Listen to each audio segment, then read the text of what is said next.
कहानी, राजा का अनोखा न्याय और सच्चा उत्तराधिकारी। परिचय, इंट्रो। बहुत समय पहले की बात है। भारत के एक समृद्ध राज्य में विक्रम सिंह नाम के एक बहुत ही न्यायप्रिय और बुद्धिमान राजा राज करते थे। उनके राज्य में हर कोई खुश था, लेकिन राजा अब बूढ़े हो चुके थे और उनकी कोई संतान नहीं थी। उन्हें चिंता थी कि उनके बाद इस राज्य को कौन संभालेगा। मुख्य कहानी, मेन बॉडी।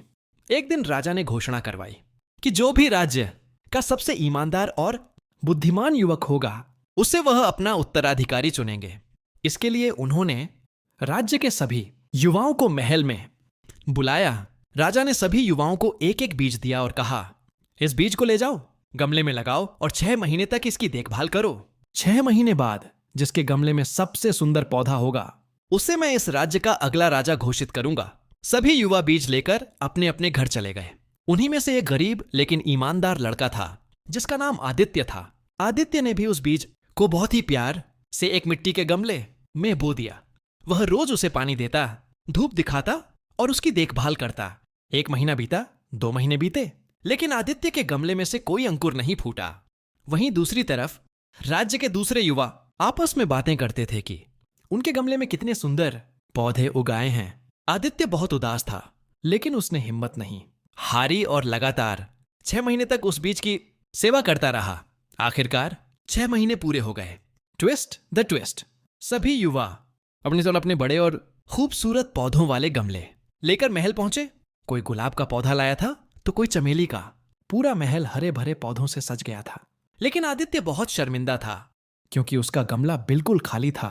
फिर भी अपनी मां के कहने पर वह खाली गमला लेकर ही महल के एक कोने में खड़ा हो गया। राजा विक्रम सिंह ने सभी के पौधों को देखा और फिर उनकी नजर कोने में खड़े उदास आदित्य पर पड़ी। राजा ने उसे आगे बुलाया और पूछा, तुम्हारा गमला खाली क्यों है? आदित्य ने डरते हुए कहा, महाराज, मैंने 6 महीने तक दिन रात इस बीज की सेवा की, लेकिन इसमें से कोई पौधा नहीं निकला। मुझे माफ कर दीजिए। निष्कर्ष, कंक्लूजन। यह सुनकर राजा मुस्कुराए और उन्होंने आदित्य का हाथ ऊपर उठाकर जोर से घोषणा की, और यही है इस राज्य का अगला राजा। सभी लोग हैरान रह गए। राजा ने सबको शांत करते हुए कहा, 6 महीने पहले मैंने आप सभी को जो बीज दिए थे वे सभी उबले हुए बॉइल्ड थे।